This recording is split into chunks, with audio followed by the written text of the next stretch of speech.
Hello, welcome to our class on the book of Ezekiel. So if you would please turn in your Bibles to Ezekiel, the book of Ezekiel.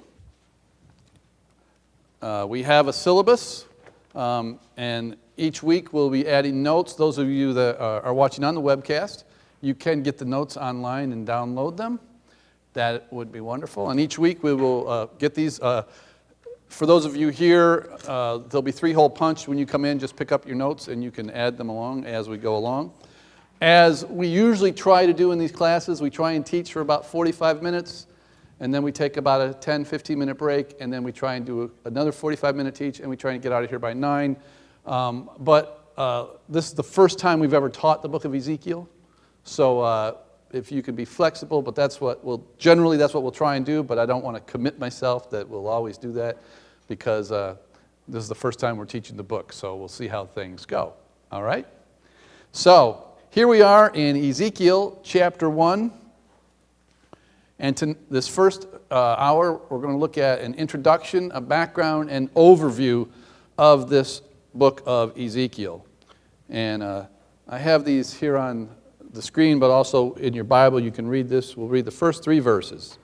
Ezekiel 1:1. It says, "Now it came about in the 30th year, on the 5th day of the 4th month, while I was by the river Chebar among the exiles, the heavens were opened and I saw visions of God.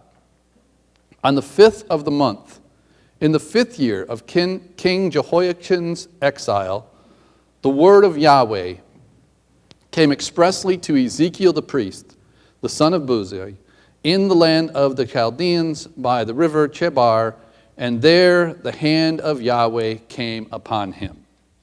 This is the introduction of the book of Ezekiel. First off, you see here that it says in verse 3 that he was a priest of the son of Buzi. That means he would have been from the tribe of Levi, and he would have been a priest. He would have been on the Aaronic line. In verse 1 where it says, "Now about in the 30th year," I think most commentaries, and I believe that this means Ezekiel's 30th year, the 30th year of his life. He was 30 years old. Here's a little extra. It doesn't cost you anything if you keep a finger here. Look at Numbers chapter 4 real quick.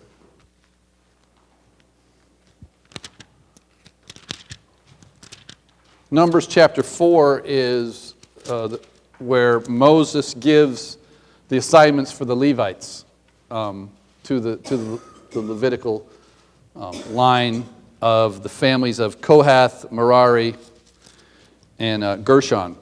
And in Numbers 4, when it talks about this, it says in verse 2, "Take a census of the descendants of Kohath from among the sons of Levi by their families, by their father's household, from how old? 30 years and upward." Then you have in verse 22 and 23 is regarding those of Gershon from the tribe of Levi. And it says in verse 23, from how many years old? 30 years. And then you have the same thing in verse 30, that from Merari, 30 years and old and upward. Many believe that was the age at which they started their service in the temple, in the Levites and the priests. And so, is that significant that that's how old Ezekiel is when he begins his ministry, when he begins his revelation? I think it's pretty unique. So that's just a little bit about the 30th year, Ezekiel's 30th year. And back to Ezekiel 1, it came about in the 30th year on the 5th day of the 4th month. And we'll look at that in a little bit about what that means. But it says that he was by the river Chebar among the exiles. And then the heavens opened, and he saw visions of God. And again in verse 3 it says, "In the land of the Chaldeans by the river Chebar." The book of Ezekiel, the entire book, takes place not in Jerusalem, but takes place in Babylon, in the land of the Chaldeans, in Babylon. Ezekiel was part of those that were exiled. They were captive by the Nebuchadnezzar and the Babylonians, and he came with the captivity that came during the reign of King Jehoiakim. Along with, we'll see, and we'll read this in a bit, 10,000 Judeans came with him. Here is, and this is in your notes, a little map of this nation of Babylon. And I just want to give you just a perspective. I like maps that kind of help me envision where I'm at. So let me do my little, change this to a highlighter here. This is the fancy stuff I can do. All right, highlighter. Okay, here is Jerusalem over here. All right, and this is the land of Israel. Over here is the capital city of Babylon. You don't see it on there? It's there. You probably can't see it real well. It's because I've gone yellow. I probably should have done a different color. Oh, maybe let me change colors. Let me do let's see, do I have any option colors? Pointer options. Ink color. What if I went with blue? Will this work? How's that? Oh, yeah, that's that. See that? There we are. Okay. There we are. Blue. The ladies like blue. Okay. So there's Jerusalem and Babylon. Now, I can tell you as the crow flies from Babylon to Jerusalem is approximately 500 miles. It's about 500 miles from Jerusalem to Babylon. So that's about the distance that they were taken into captivity. Now, between these cities directly is desert. So they never traveled like an airplane flight directly. The way they would travel from this area of Ur of the Chaldees, the Chaldeans, to the land of Israel and back is they would have carried them from Jerusalem. They would have gone up this way, up to here around Haran, and then they would have come down. This is the Euphrates River, and they would have followed this that way. That's the way they would have traveled. So probably travel-wise, it's more like closer to 750 to 1,000 miles that they would have traveled, where they would have taken 10,000 exiles in captivity over to Babylon from Jerusalem during this time of King Jehoiachin. Now it says that he's in the river Chebar. He's near the river Chebar. I've read different things. Nobody's quite sure exactly where this is, but the best I can understand, some say it's southeast of Jerusalem, and one thing says here's the city Nippur, which is southeast of Jerusalem, that it was a channel. Here's the Euphrates River. This is the Euphrates that goes up. And that it was a channel that came off the Euphrates River southeast of Babylon near this city of Nippur. I don't know if that's accurate or not, but that's what most of the commentaries say. So he was along the river Chebar here in Babylon. And this is where Ezekiel gets the vision. And you're going to see he gets many visions throughout this book, amazing visions, incredible revelation that was given to this man, Ezekiel. Now, the entire book, I said, is from the point of view of being in exile. They are in captivity. They have been taken out of their land, and they've been brought over, and the whole book is in this area of exile. And just another little tidbit, I thought it would be fun to read this. If you, again, keep your finger in Ezekiel or a ribbon or something, and go to Psalm 137.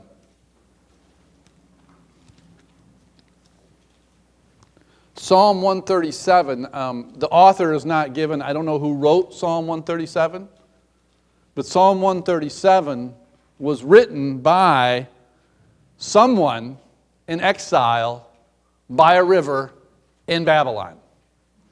So this kind of gives you, and it kind of gives you the heart-wrenching, and we're going to see some of this as we go through Ezekiel, the yearning for Jerusalem and the absolute, the sin and idolatry that had been taking place, how how God just yearns, and the imagery that's given here in Ezekiel about what happens. And I thought this psalm really kind of sums up, I think, the people who were seeking truth and seeking what Jerusalem and what the temple really was supposed to represent. I think this psalm was wonderful. Psalm 137:1, it says, "By the rivers of Babylon." Again, this was written in Babylon in exile. "We sat down and wept. We remembered Zion." They sat down by the river and they wept. "Upon the willows in the midst of we hung our harps. For there our captors demanded of us songs, and our tormentors mirth, saying, 'Sing us one of the songs of Zion.' How can we sing Yahweh's song in a foreign land? If I forget you, O Jerusalem, may my right hand forget her skill. May my tongue cling to the roof of my mouth, if I do not remember you, and if I do not exalt Jerusalem above my chief joy. Remember, O Yahweh, against the sons of Edom, the day of Jerusalem, who said, 'Raise it to its very foundation.' O daughter of Babylon, you devastated one, how will blessed be the one who repays you with the recompense with which you have repaid us. How blessed be the one who seizes and dashes your little ones against the rock." This is from someone in Babylon in the exiles saying, "Oh, how can I sing a song of Zion in a foreign land?" You know, that they were in a foreign land.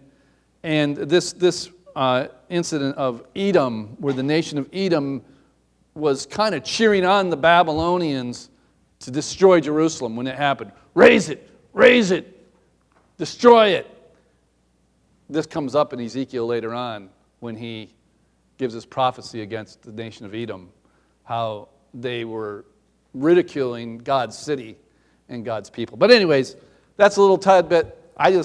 When I'm thinking about someone in exile sitting by the river, I thought of Psalm 137, and I thought it would be a good psalm to look at to start. So back to Ezekiel chapter 1.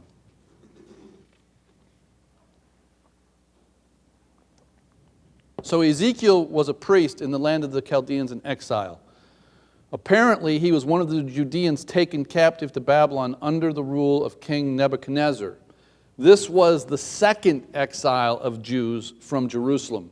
Last night in our Berean Fellowship, we looked at the first chapter of Daniel.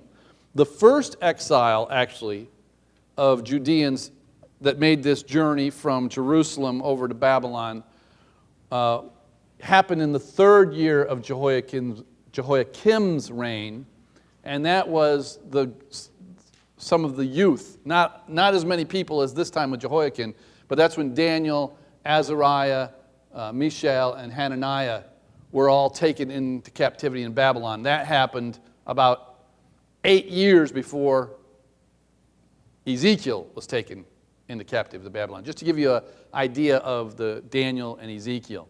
Daniel was taken to the capital city of Babylon, and while Ezekiel is in this area of Chebar, probably by the city of Nippur, Daniel has already achieved greatness in the city of Babylon of what you read in the book of Daniel. So it's a neat thing. Daniel actually comes up in Ezekiel. He mentions Daniel. So it's an interesting thing there. But this is the second time that the children of Israel were taken into captivity.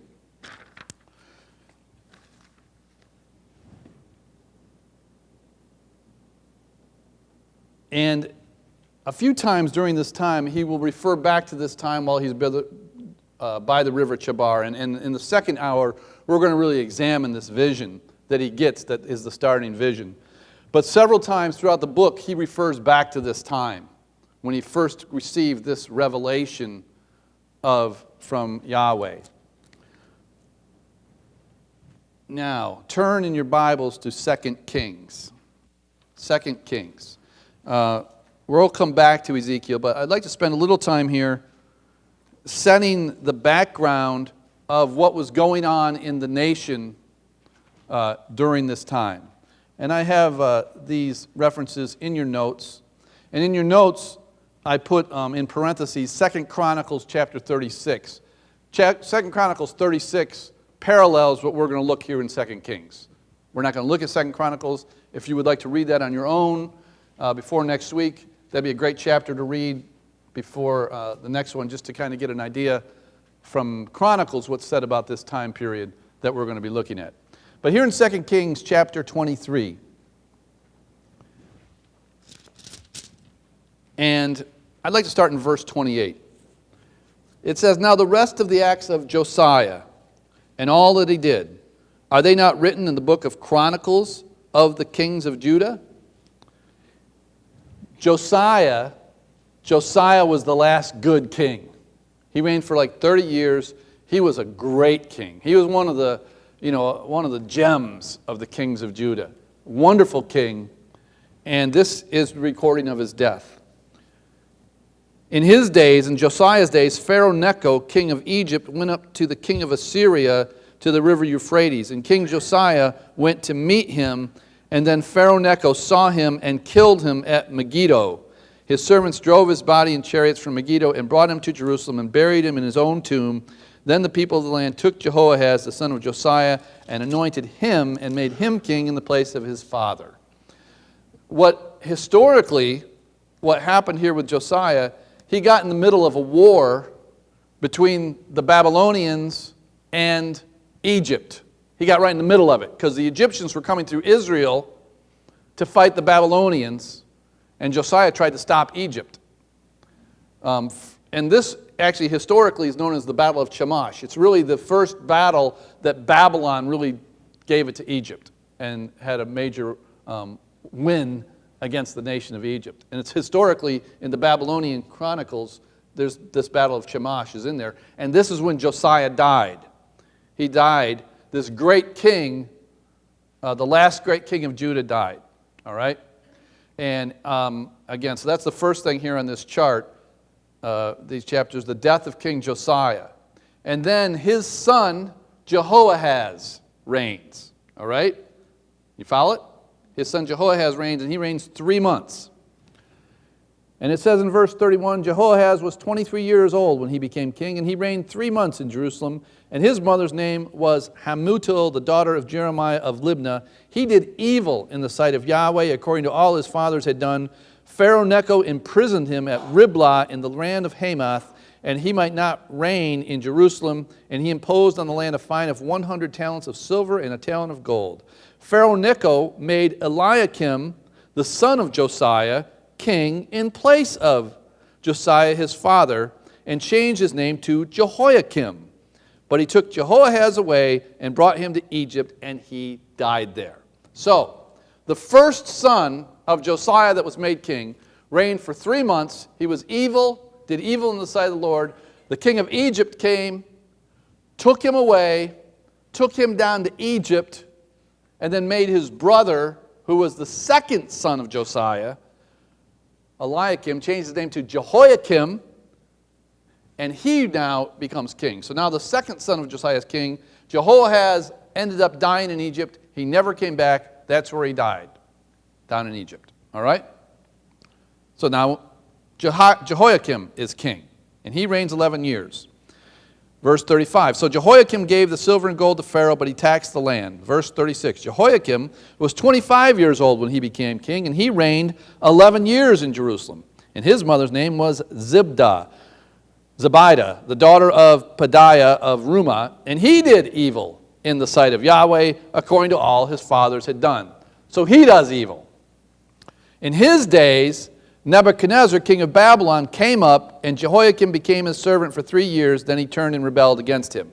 Little side note, the book of Daniel says that in the 3rd year of Jehoiakim's reign, the one we're talking about here, that's when Nebuchadnezzar came, and that's when Daniel, Hananiah, Mishael, and Azariah were taken into captivity into Babylon during this reign of Jehoiakim, the second son of Josiah.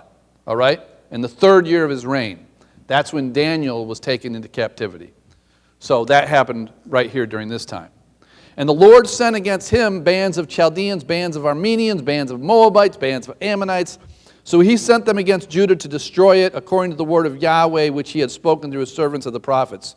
Surely at the command of Yahweh it came upon Judah to remove them from his sight because of the sins of Manasseh, that was Josiah's father, according to all he had done. And so also for the innocent blood which he shed, for he filled Jerusalem with innocent blood, and Yahweh would not forgive. Now the rest of Acts of Jehoiakim are written in the book of Chronicles, verse 6. So Jehoiakim, that's here, Jehoiakim dies. We're right here right now. This is Jehoiakim dies. Jehoiakim dies, slept with his fathers, and Jehoiachin, his son, became king in his stead. So now the son of Jehoiakim becomes king, Jehoiachin. This is the grandson of Josiah. Not his son, this is his grandson, Jehoiachin. And he reigns 3 months. Verse 7, the king of Egypt did not come out of his land, for the king of Babylon had taken all that belonged to the king of Egypt. Verse 8, Jehoiachin was 18 years old when he became king, and he reigned 3 months in Jerusalem. His mother's name was Deshuda, daughter of Elnathan. He did evil in the sight of Yahweh. So he does evil. Verse 10. Now, this is where we get into understanding the time of Ezekiel. At that time, the servants of Nebuchadnezzar, king of Babylon, went up to Jerusalem, and the city came under siege. And Nebuchadnezzar, king of Babylon, came to the city while his servants were besieging it. Jehoiachin, the king of Judah, went out to the king of Babylon, he and his mother and his servants and his captains and his officials. So the king of Babylon took him captive in the 8th year of his reign, in the 8th year of Nebuchadnezzar's reign. He carried out from there all the treasures of the house of God, the Lord, Yahweh, and treasures of the king's house, and cut in pieces all the vessels of gold which Solomon king of Israel had made in the temple of Yahweh, just as Yahweh had said. And he led away captive in exile all Jerusalem, and all the captains, and all the mighty men of valor, 10,000 captives, and all the craftsmen and the smiths. None remained except the poorest people of the land. So he led Jehoiachin away into exile to Babylon. Also the king's mother and the king's wives and his officials and the leading men of land he led away into exile from Jerusalem to Babylon, that route that I showed you. And all the men of valor, 7,000 craftsmen, smiths, 1,000, all strong, fit for war, these the king of Babylon brought into exile to Babylon. One of those exiles among this 10,000 was Ezekiel. Ezekiel was brought into captivity at this time with Jehoiachin. So the timing of Jehoiachin's captivity is where you'll see that the book of Ezekiel references time frames with. That was right here. Now, here's what happens for the last 11 years that Judah's still a nation. Then, the king of Babylon made his uncle Mattaniah king in his place. So he takes the grandson, Jehoiachin of Josiah, takes him away captive, takes his uncle, Mattaniah, changes his name to Zedekiah. So Zedekiah is the third son of Josiah. He's Jehoiachin's uncle, but he's the third son of King Josiah. Zedekiah was 21 years old when he became king, and he reigned 11 years in Jerusalem, and his mother name was Hamutal, the daughter of Jeremiah. He did evil in the sight of Yahweh according to all that Jehoiakim had done. For through the anger of Yahweh this came about in Jerusalem and Judah until he cast them out from his presence, and Zedekiah rebelled against the king of Babylon. So before I go on, just to show you, recap here on this chart, Josiah had one son, Jehoahaz. He reigned for 3 months. That was number one. Jehoahaz. He reigned 3 months. He was taken into captivity by the Egyptians. He died in Egypt. Only reigned 3 months. Took his brother, who became Jehoiakim. Jehoiakim is the second son of Josiah. He reigns 11 years. All right? In the 3rd year of his reign, Nebuchadnezzar comes up against him, and he takes Daniel and those guys, that small group, to Babylon. After 11 years, he dies. His son, Jehoiachin, who's the grandson of Josiah, is king 3 months. Nebuchadnezzar comes up against him.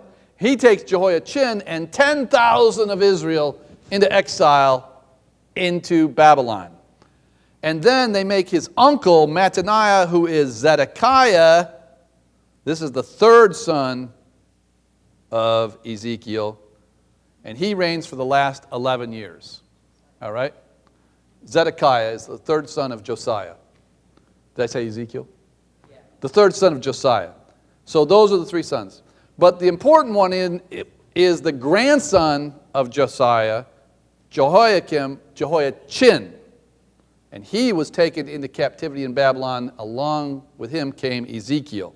And now in chapter 25, it says, in the 9th year of his reign, talking about the 9th year of Zedekiah's reign, on the 10th day of the 10th month, Nebuchadnezzar, king of Babylon, came, he and all his army, against Jerusalem, camped against it, built a siege wall all around it, so the city was under siege until the 11th year of King Zedekiah. On the 9th day of the 4th month, the famine was so severe in the land that there was no food for the people of the land. Then the city was broken into. All the men of war fled by night by way of the gate between the two walls, besides the garden's gate around, though the Chaldeans were all around the city, and they went by the way of the Arabah. But the army of the Chaldeans pursued the king, overtook him in the plains of Jericho, and all his army was scattered from him. They captured the king and brought him to the king of Babylon at Riblah, and he passed sentence on him. They slaughtered the sons of Zedekiah before his eyes, then put out the eyes of Zedekiah and brought him with bronze fetters and brought him to Babylon. So the three sons of Josiah, the one is taken down into Egypt, he dies there. The other one dies after 11 years, never did much. And then the third one here, Zedekiah, is captured, he's taken. All his sons are brought before him. They kill all his sons, and then they cut his eyes out, and he's brought in bondage into Babylon. Those are the last three sons, and those are the kings that were right here at the end of the time of Judah. And in verse 8, now on the 7th day of the 5th month, which was the 19th year of King Nebuchadnezzar, king of Babylon, Nebuzaradan, the captain of the guard, a servant of the king of Babylon, came to Jerusalem. He burned the house of Yahweh, the king's house, and all the houses of Jerusalem, every great house, he burned with fire. So this was the end of Judah. This was the end of the temple. It was over. At this point, it was over. And then they carried the rest of the people, it says, anybody left except for the very poor of the land, they carried the remaining exiles into Babylon after the temple was destroyed. And that's the third exiles that came into Babylon. So, and you'll see here what they did is they starved the people out for like a year and a half, a year and 6 months, 7 months. They surrounded the city and they sieged Jerusalem and they starved the people out. And then they just took over the city and defeated Jerusalem. All this of this reign of Zedekiah. Now I'll go back to Ezekiel. So, listen carefully because this helps. The reign of Zedekiah, king in Jerusalem, we'll say this Jerusalem, and the captivity of Jehoiachin, all right, are the same time frame. Because he was in captivity while he's king, all right? So in the 10th year, in the 9th year of Zedekiah's reign is the 9th year of Jehoiachin's captivity, which is also the 9th year of Ezekiel's captivity, all right? All the references of time here in Ezekiel are referenced to this time of captivity. So let's go back now to Ezekiel chapter 1, verse 1. It says, now it came about in the 30th year, that's the 30th year of Ezekiel's life, when he was 30 years old, on the 5th day of the 4th month, while I was by the river Chebar, among the exiles, the heavens were opened, and I saw visions of God.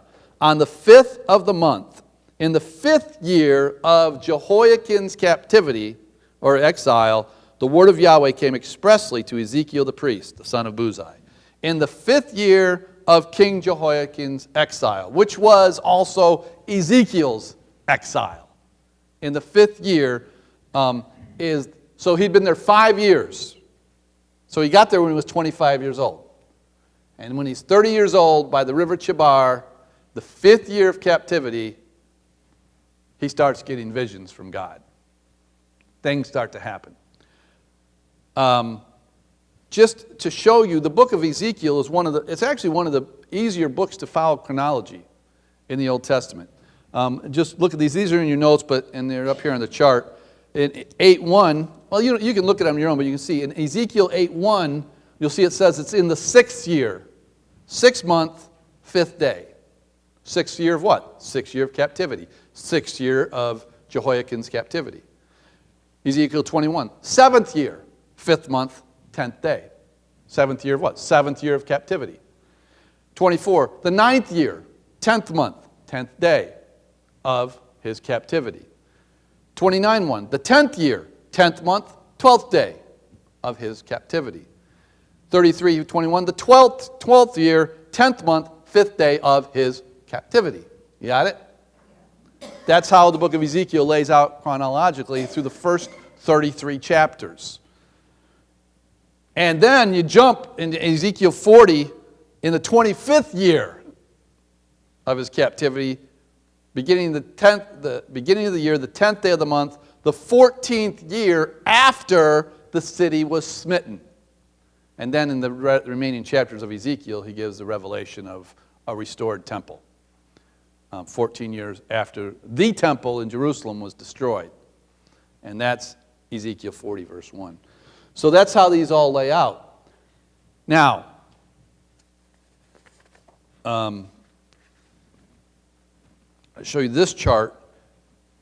You see this date right here, which I have in your chart, 586 BC.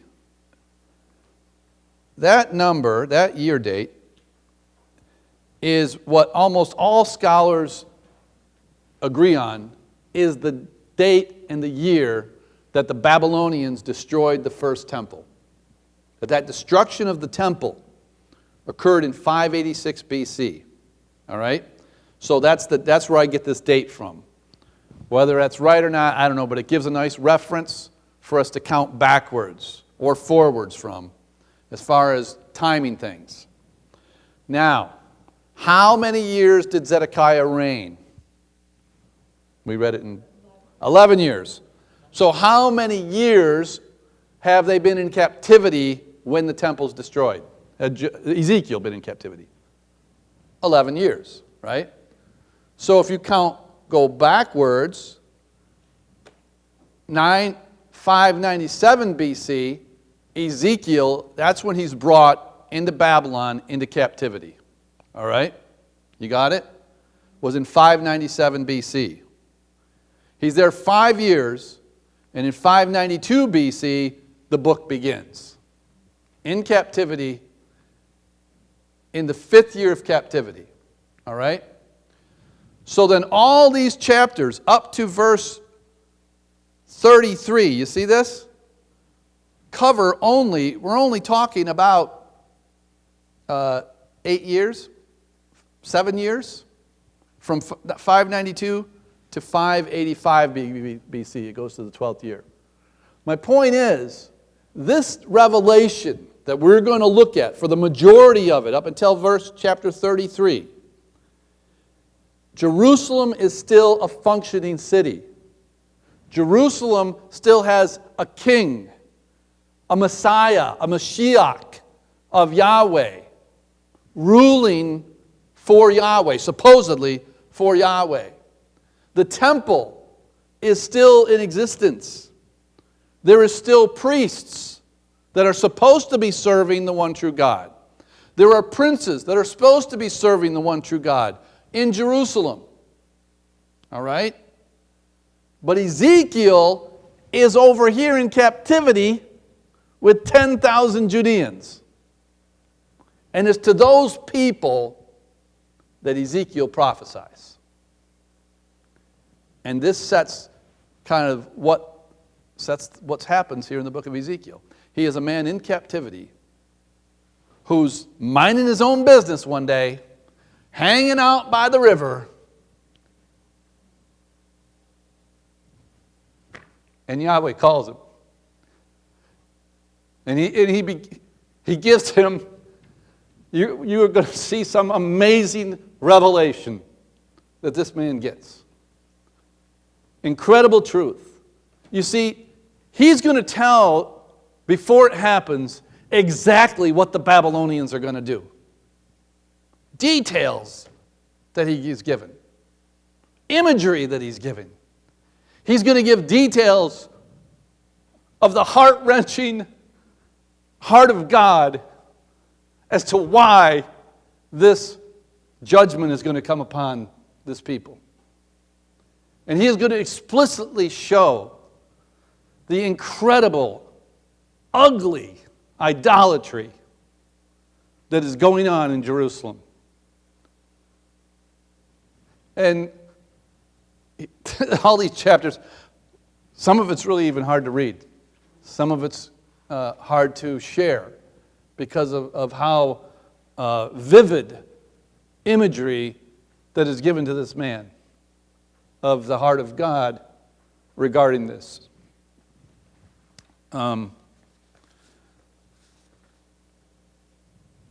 Before I go on, just two quick little things. You see this verse 3 in Ezekiel? It says, and there the hand of the Lord came upon him. Did you know, and I looked at this, it's the only place in the entire book of Ezekiel that's in the third person. All the rest of it, Ezekiel is me. It's in the first person, except for that verse right there. Just a little tidbit, I just find that interesting, that it's the only place in the entire book where it's given in the third person. But anyways, that's another side note, where it says that the hand of the Lord came upon him. Another thing, too, this phrase, hand of the Lord, do you know that only occurs in the book of Ezekiel? No other place in the Bible.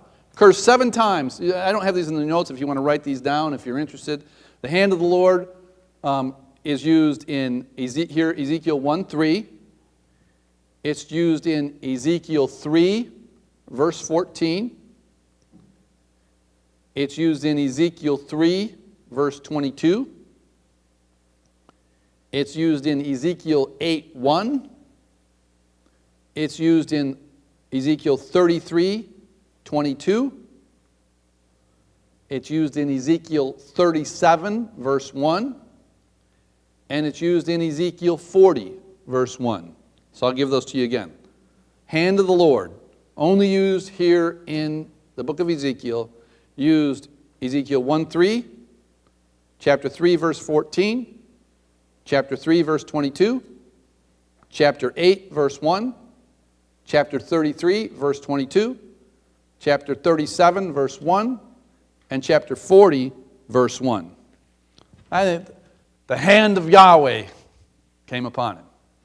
It's just a very unique use. I'd like to explore that more sometime, but I just find that interesting, that it's the only place it's used in the Bible is here relating to this man, Ezekiel. So, we are going to look at this man, Ezekiel, who receives visions and revelation while captive in Babylon. Although he and more than 10,000 Judeans were in captivity, the city of Jerusalem was still being ruled by a Judean king, King Zedekiah, the last king of Judah. There were still many people living in Jerusalem. The temple was still standing. The priest's office was still being enacted. Much of the revelation presented to Ezekiel was given before the temple was destroyed. Ezekiel presents vivid revelation about its destruction, as well as exposing the horrendous sins, the abominations, the idolatrous practices of the children of Israel. And Ezekiel is speaking to men and women who are in captivity. The judgment of God has been passed. It's going to happen. This train is rolling here in Ezekiel. This judgment is for sure and certain, and it will take place. God tells Ezekiel, and we're going to look at this next week, that the house of Israel will not listen to him. They're not going to listen to you. And yet, he's commanded to speak as God's watchman, as the watchman of God, of Yahweh. Through the prophecy spoken by Ezekiel, and I hope that you get this by the end of this class, it is written so that these people would know that God is Yahweh, that Yahweh is God. That phrase, that you will know, when this happens, you will know that I am Yahweh, occurs 63 times in the book of Ezekiel. Sometimes when we were studying this, we scratched our heads saying, why? Why is he doing this? They're not going to listen to him. Why? So that we can sit here today, in the year 2014, and we can read this, and we can know that God is Yahweh, that he means what he says, and the things that he said are certain. The things that he said that were going to happen in the past happened. And then when we get to the final chapters, the later chapters of Ezekiel, after chapter 33, I can tell you the first, let me tell you a little bit about how we're going to do this, because there's no way we can cover this verse by verse and chapter by chapter. It's just too much. The first couple of weeks here, we are going to go chronologically through the chapters. Starting in about week 3, we're going to switch and we're going to do kind of topical studies. You know, we'll take topics just because there's too much information to cover it all, so we'll do topical studies. And one of the things you'll find is that the first part of Ezekiel is a lot of judgment. It's a lot of revelation about the sins, and there's a lot of it. A lot of things about the judgment that's going to come upon the land, the judgment that's going to come upon the prophets, the judgment that's coming upon the nations. And then, in the end, after chapter 33, what you'll see in the book of Ezekiel is the restoration and the promised hope, the promised restoration of the land, the restoration of the temple, the restoration of life. So we're going to start and switch and do things topically to kind of show you what the judgment is and what the future hope is. And then when we get to the very last couple weeks, we're going to look at, there's some incredible revelation about the nations. Specifically, very unique. I think it's really going to bless you. We're going to look at the judgment on Tyre and then the judgment on Egypt. Just incredible truths. 8 chapters on just those 2 nations in the book of Ezekiel. It's amazing information that is communicated about those nations. And then the last week, we're going to end with looking at the resurrection and the great truth about the end times of what's given in the book of Ezekiel. So, hold on to your seats. It's going to be quite a show. Looking at these visions that was given to this prophet in bondage, in captivity, and yet the hand of Yahweh came mightily upon this man, and he revealed some incredible truths. So, after the break, we'll take a look at that, all right?